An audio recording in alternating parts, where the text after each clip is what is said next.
গল্পের শুরুতে আমাদের একটি পরিবার আছে। সেই হাসি যা আপনার জীবনের আনন্দকে প্রকাশ করে। তারা পার হচ্ছে, কিন্তু তারা জানে কয়েক মিনিট পরেও তারা চিন্তা করার মতো কিছু হবে। আমারও ভয় করে যখন একজন স্বামী এবং স্ত্রী কথোপকথন করছেন। আমি ব্যস্ত ছিলাম, তারপর হঠাৎ তারা বাইরে ছিল। চিৎকার চেঁচামেচি শুনতে পায় লোকজন। তারা দিতে শুরু করে। দুজনেই যখন ঘর থেকে বের হয়, যখন সে বেরিয়ে আসে তখন সে লোকদের দেখে। তাদের মধ্যে উত্তেজনা বিরাজ করছে। নিজের বাড়িতে মানুষ, তারা পালিয়ে যাচ্ছিল। বড় কিছুর মতো তুমি যাচ্ছ। জেসন এবং বেথ দেখেছিল যে আমাদের প্রতিবেশীরাও তাদের বাড়িতে ছুটে আসেন। খালি করা হয়। জেসন প্রতিবেশীকে জিজ্ঞেস করল, এর পেছনে কারণ কি? কেন আপনি বাড়িতে আছেন? তুমি চলে যাচ্ছ? কিন্তু তারা অনেক। তিনি শীঘ্রই জেসনের কথা বলতে এসেছিলেন। কেউ কোনো উত্তর দেয় না। যেখানে তারা দেখেছিল প্রতিবেশীর ছেলেও তার জিনিসপত্র গুছিয়ে রাখে ঘটছে। জেসন ছেলেটাকে জিজ্ঞেস করল, তুমি কোথায় যাচ্ছ? যেই শিশুটি উত্তর দেন যে আমার বাবার এক বন্ধু, তিনি একজন সরকারি কর্মচারী। তিনি বলেন, একটি অত্যন্ত সংক্রামক ভাইরাস যা ছড়িয়ে পড়েছে। এটি একজন সাধারণ মানুষকে দানবে পরিণত করে। কিন্তু তখন শিশুটির মা এসেছিলেন। তারা তাহাকে ধরিয়া লইয়া গেল। জেসন তাকে জিজ্ঞাসা করেছিল যে এটি কী ধরনের ভাইরাস। তিনি কথা বলছেন। এই শিশুটির মা বলেন, এখন কথা বলার সময় নয়, আপনার স্ত্রী ও কন্যাকে নিয়ে যতটা সম্ভব এই শহর থেকে বেরিয়ে আসুন। যতটা সম্ভব দূরে সরে যান। জেসন এবং বেথ এই কথা শুনে খুব ঘাবড়ে গেছে। এরপর তা ছাড়া তার গাড়িতে আপনার পরিবারের কথা ভাবুন। তাকে শহরের বাইরে নিয়ে যাওয়া হচ্ছে। কিন্তু পথে তারা দেখতে পেল যে প্রতিবেশী তারা বাড়ি ফিরছিল। এই দেখে তার আরও অদ্ভুত লাগছিল। এগিয়ে জানার এটাকে করুন। যানজাটে মানুষ আটকা পড়েছে। যখন জেসন এবং তার পরিবার গাড়ি থেকে নামল, তারা দেখেছিল যে তারা শহরের বাইরে যাচ্ছে। পুলিশ রাস্তা বন্ধ করে দিয়েছে। আকাশে এখানে ওখানে হেলিকপ্টার দিতে শুরু করে। লোকজনকে বলা হয়, শহরে একটি বিষাক্ত ভাইরাস আপনার মধ্যে ছড়িয়ে পড়েছে। মানুষকে ঘরে ফিরে যেতে হবে। জেসন এই কথা শুনে অদ্ভুত কিছু অনুভব করে। শহরে ভাইরাস ছড়িয়ে পড়ছে। তাদের শহর থেকে বের করে দেবার পরিবর্তে তারাও কেন থাকতে চাইল? তাদের মধ্যে থাকা অসভ্য গুণের জন্য তাদেরকে মনে করা হয়েছিল। জেসন তাকে পুরো জীবনেই বলেছিল, তুমি আমার বেটি। বলার সময় নয় যে শহরে থাকা তাদের পীড়ার উপায় ছিল। কেবল তখনই হঠাৎ কাছের একটি পাহাড় থেকে বড় পাথর তারাহুতের গাড়িতে এসে দাঁড়ালো। অনেক মানুষ এটা দেখে আমি আরও ভয় পেয়ে গেলাম। পাহাড়টি লই যেতে শুরু করেছে। কেবল তখনই পাহাড়ের পেছন থেকে দুইজন সামরিক যোদ্ধা বিমান যাত্রা শুরু করা এবং শহরের দিকে এগিয়ে যায় এবং সমস্ত শহর জুড়ে বোমা বর্ষণ করতে শুরু করে। পুরো শহরকে একটি শহরে পরিণত করতে চলে গেল। জেসমির স্ত্রী বেথ সাথে সাথে বুঝতে পারে যে সেই যদি পুলিশের কাছে ফিরে যেত তাহলে এটা খুব খারাপ যাচ্ছিল। এরপরে সেই যুদ্ধবিমানগুলি রাস্তায় লোকজন নড়াচড়া করতে শুরু করে দিল। এই সব দেখে লোকজন উত্তেজিত হয়ে উঠল। এখন আমরা সবাই বুঝতে পারি যে সরকার তাদের হত্যা করতে চায়। তারা সকলে নিজের জীবন বাঁচাতে এখানে ওখানে দৌড়াচ্ছিল মনে হল। কিন্তু জেসন ও বেথ বুঝতে পেরেছিল যে সে কোথাও অংশগ্রহণও করবে না। তাদের মেরে ফেলার জন্য যুদ্ধবিমান থাকতেই থাকবে। ঠিক তখনই বেথ পাহাড়ের দিকে ঘুরে, কিন্তু একটি স্কুল দেখে সে অনুভব করে যে তাকে পালাতে গেলে আরও ভালো জায়গা হবে। যার পরে জেসন, বেথ ও জয়ীকে পাহাড়ের উপর দিয়ে স্কুলের দিকে উঠে দাঁড়াতে শুরু করে। সেতুর পেছনের মানুষ যুদ্ধবিমানগুলি বোমা নিক্ষেপ করতে শুরু করে। তারা তিনজনেই দ্রুত স্কুলে আসতে শুরু করে এবং সৌভাগ্যবশত তারা সেখানে একটি সুড়ঙ্গ খুঁজে পায়। সুড়ঙ্গের দরজা বন্ধ হওয়ার সাথে সাথেই একটা বড় বিস্ফোরণ হয়, কিন্তু সৌভাগ্যবশত মানুষ ভাঙকারের নিচে ছিল এবং তাদের জীবন রক্ষা পায়। কিন্তু যা তাদের বিস্মিত করেছিল তা হলো, এটা কী ধরনের ভাইরাস ছিল যে শহরের সবাইকে বেড়ে ফেলতে হবে? এই মানুষটা বুঝতেও পারছিল না, শুধু তারাই জানে। আমাকে বলা হয়েছিল যে যদি তুমি বেঁচে থাকো তাহলে বাংকারের ভেতর শান্তিভাবে বসবাস করো। কিন্তু তাদের জন্য সমস্যা ছিল যে তারা কতদিন মানুষ এখানে থাকবে, তাদের কি খাবার দেওয়া হবে? ভালো কথা ছিল যে সেখানে সমস্ত মেয়াদোত্তীর্ণ খাবার রাখা হয়েছিল, যা ৩ মাসের জন্য মানুষের দীর্ঘ সময় জুড়ে চলবে। এটা ছিল। জেসনের স্ত্রী বেথ খুব মন খারাপ করেছিল। তার তার মেয়ে জয়ীর কথা ভেবে সে মনে করেছিল যে যদি অসুস্থ হয়ে পড়ে তাহলে কি করতে হবে। আর যখন বেথ দরজা বন্ধ, তার হাতও খুব গভীরভাবে আহতর ঘটনা ঘটেছিল। তারা দুজনেই বিষয়টি নিয়ে চিন্তিত ছিল যে এই ভাইরাস কি যাচ্ছে। তারা এটাও তাদের শরীর আক্রমণ করেননি, কিন্তু ভাবার সময় ছিল না। তারা এখন এই বাঙ্কারটিকে সুরক্ষিত করতে হতো যাতে বাঙ্কারের উপরের দরজা খোলা যেত না। জেসন কাজটা আটানা একটা শিকল দিয়ে বাঙ্কারের দরজা শক্তভাবে বন্ধ করে নেওয়ার সিদ্ধান্ত নিয়েছিল যে তারা এখন এখানে লুকানো জীবন কাটাচ্ছিল। কিন্তু এই জীবন সহজ কথা ছিল না। প্রতিদিন যখন একই ধরনের খাবার খেতে হতো আর তার অবসর সময় খেলতে হতো, বাইরের পুরো জগৎ থেকে বিচ্ছিন্ন ছিল। এখানে কয়েকদিন এই বাঙ্কারটিতে থাকার পরে অনেক মানুষ ক্লান্ত হয়ে পড়েছিল। কিন্তু তারা কি করছিল? যদি তারা উপরে যেত তাহলে তাদের জীবন রক্ষা পেত না। এই জীবন জেসনের পরিবারকে এমনভাবে মনে করিয়েছিল যে এই পৃথিবীর শেষ। জয়ে বাবাকে জিজ্ঞাসা করেছিল কতদিন আমরা এখানে থাকব। তার কাছে এর কোনো উত্তর ছিল না। সে শুধু এই কথাই তার মেয়েকে বলেছিল, এই ভাইরাস যখন চলে যাবে তখন আমরা বাইরে যাব। তার চোখে আঙ্গুলগুলিকে ক্রস করে রেখেছিল আর বাইরের জগতে মনে মনে করছিল। এইভাবে দিনগুলো কেটে যাচ্ছিল, তখনও তারা জানতো না যে তারা বাইরে। তাদের বেরিয়ে আসার জন্য অপেক্ষা করছে। ৩০০ দিনেরও বেশি সময় কেটে গেছে। মায়ের পেরিস্কোপের সঙ্গে জয়ী বাইরের জগতের দিকে তাকায় ৪ জনের মধ্যে, এবং এটি কেবল একটা বিপর্যয়ের মতো দেখাচ্ছিল, যেমন সারা পৃথিবী জ্বলছে, সেখানে কারোর নাম জানা যায়নি। এইসব দেখে ছোট্ট মেয়েটি অনুভব করতে শুরু করে যে হয়তো আমরা এই পৃথিবীর শেষ বেঁচে থাকা মানুষ আছে। মা তাকে আশ্বস্ত করেছিলেন যে তিনি ভাববেন না, হয়তো আপনার বন্ধুরাও যেন কোথাও লুকিয়ে আছে। এখন রাত হয়ে গেছে, তখন রাতের খাবারের সময়। তারা এখন খাবারেরও অভাব ছিল, যে কারণে এই ৩ জন খানিকটা খেয়ে কাজে চলে গেলেন। কিন্তু আজ সে একটি পূর্ণ জ্ঞান খুঁজছে। বক্স দেওয়া হয়েছে। জয়ী যখন টিনের বাক্স খোলে তখন তিনি ভিতরে বাক্সটা দেখতে পান, খালি আছে। এই বাক্সের পিছনে একটা ছোট গর্ত ছিল, হয়তো কিছু একটা খাবার চুরি হয়ে গেছে। বেদ সব বাটিয়ে রেখেছিল। যখন বাক্সগুলি পরীক্ষা করা হয় তখন দেখা যায় যে পুরো ১২টি বাক্সই খালি ছিল। দেখার জন্য অনেক বেশি বিরক্ত, কারণ ২ সপ্তাহ হয়ে গেছে। সেটা ছিল রেশন। বায়ু চলাচলার জালের দিকে বেদ দেখেছিল এবং অনুমান করেছিল যে একটি ইঁদুর থাকতে পারে। তারা ভিতরে এসে খাবার নিয়ে গেল। বেদ বলেছে সে যদি এটি ইঁদুর হয় তবে শীঘ্রই এটি হত্যা করতে হবে, তা না হলে আমরা আমাদের সমস্ত খাবার নষ্ট করে দেবে। জেসেন তার মেয়ের বিষণ্ণ মুখের দিকে তাকালো। তিনি তাকে ছোট ছোট জিনিস দিয়ে সান্ত্বনা দিতেন। বিচলিত হবেন না, যদি খাবার শেষ হয়ে যায় আমি ওপরে গিয়ে কিছু জিনিস নিয়ে আসব। এরপরের দিন জয়ী তার মায়ের সাথে ব্লকের গুলিতে ছিল। যখন সে বাঁধছিল তার পিছন থেকে একটা কণ্ঠস্বর শোনা গেল।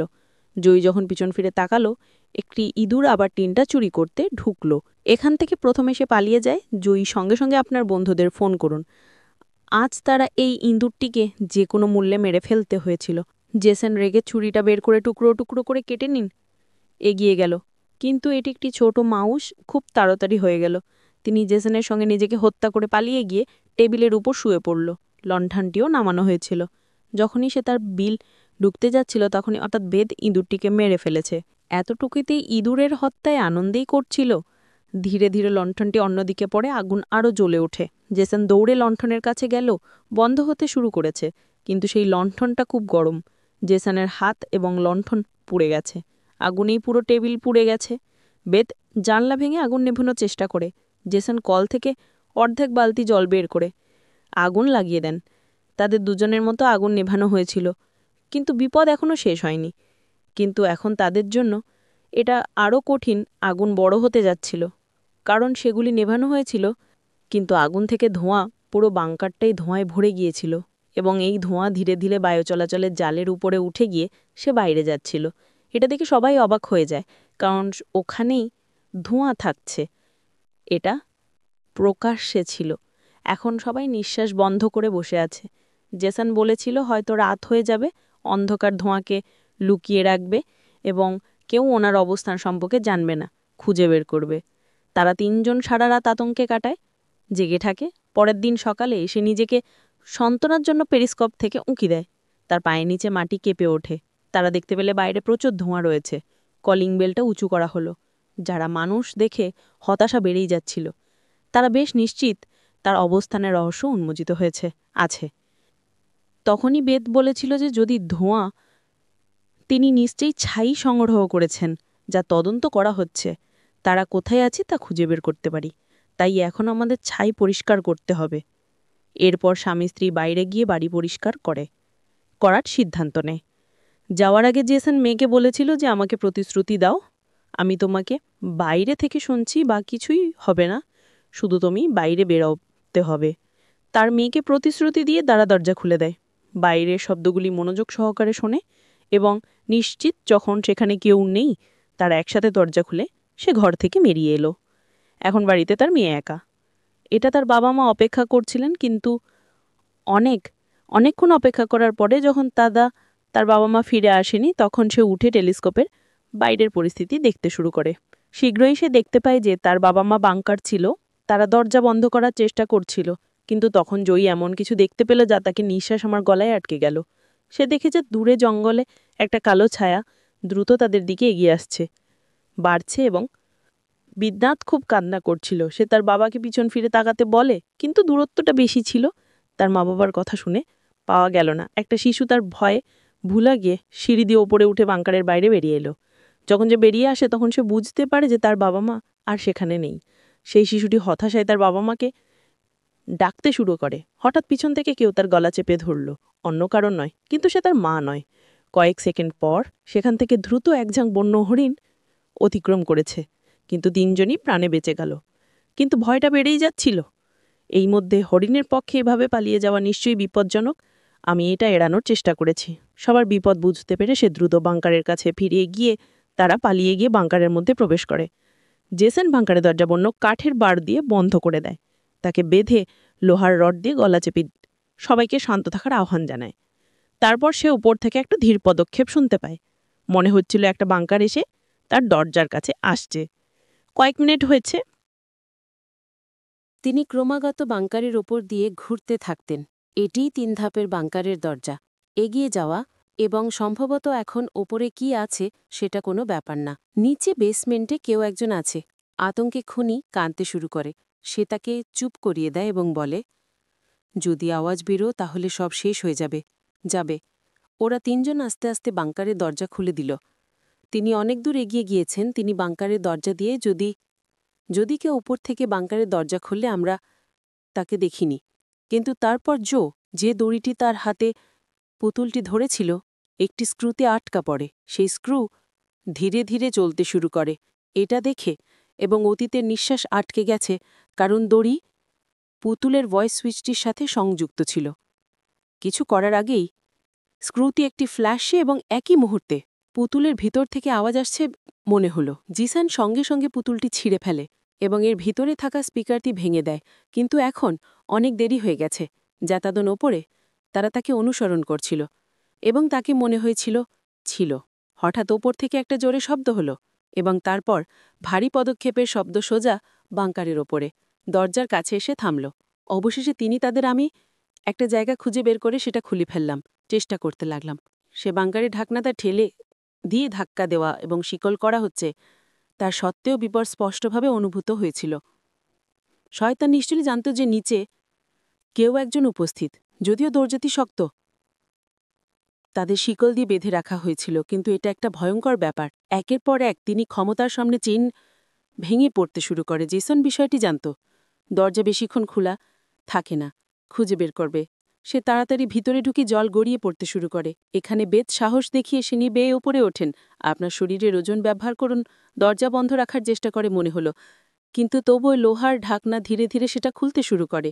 একই সময় দরজার ওপর একটি কালো ছায়া দেখা গেল, যার চোখ একটি আলোর বাল্বের মতো ছিল। এই 3 জনের মতো মৃত্যু তাদের ওপর থেকে দেখছে। জেসন চিন্তা না করে পাইপ দিয়ে তাকে আক্রমণ করে, যে কারণে সে পড়ে গেছে। জেসন তাড়াতাড়ি সেই পাইপটা দরজায় আটকে দিয়ে দরজা বন্ধ করে দেয়। সেইটা করে এবং সেখান থেকে পালিয়ে যায়। কিন্তু জেসনের শরীর তখনও প্রচণ্ডভাবে কাঁপছিল। সে কখনো ভেবে দেখেনি শুধু বাইরের জগতেই নয়, সৈনিকরা ছিল, কিন্তু বিপজ্জনক দানবও ছিল। সিঁড়িতে সারা পরিবার দুঃখিত, কারণ তারা এখন যেখানে আছে তা উন্মোচিত হয়েছে। এখন যে কোনো সময় তাদের আক্রমণ করা হতে পারে এবং তারা ভেবেছিল এইবার কিন্তু পরের বার যখন সে আসবে সংখ্যাটা অনেক বেশি হবে এবং আমরা তাদের মুখোমুখি হব। কিছুই করতে পারবে না। একটু পরে হঠাৎ আলমারি কাঁপতে শুরু করে। জেসন এবং বেথ বুঝতে পেরেছিল যে সে তার বাকি বন্ধুদের ডাকলো আছে। উপর থেকে পায়ের শব্দ শুরু হয়ে যায়। মাথার উপর হাজার হাজার প্রাণীর মতো তুমি দৌড়াচ্ছ।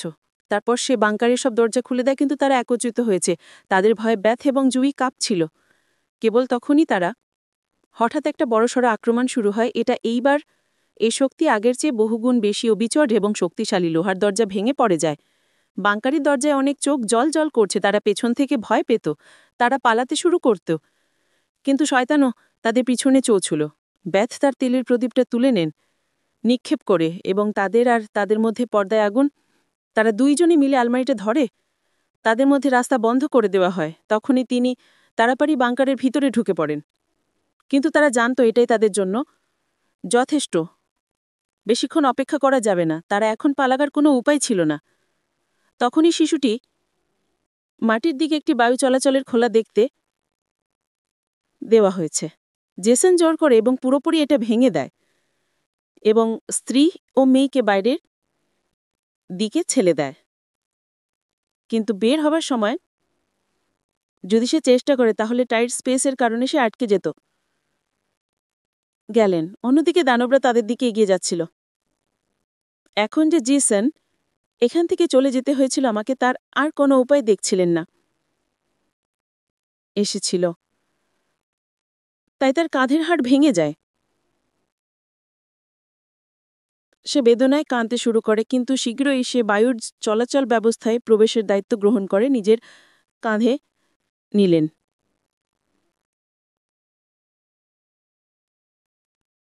গেলেন। বেথ জুসেন সময় নষ্ট না করে পূর্ণ শক্তিতে সে সরে যেতে শুরু করে। জেসন আউট হবার যখনই পাইলেও তুমি প্রবেশ করেন, তিনি সে জেসনের পা ধরলেন। জেসন বুঝতে পারলেন এখন তার পক্ষে পালানো অসম্ভব। এখন অংশ পালাবার কোনো উপায় ছিল না। জেসন তার স্ত্রীর চোখে তাকিয়ে বলে, জোবের কিছু হতে দেবে না, এবং পরের মুহূর্তে দৈত্য তাকে বাংকারে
Before I return to this planet, this that cup চেষ্টা like that করতে লাগলাম, D4 3/4 home, কিন্তু any নেটওয়ার্কে suffer to দুটোই dry the আছে। grand ones. তাকে খুব মারধর করা হয়। বেচ জাল, জালের মাঝে কিছু সবুজ চোখ দেখতে পেলাম।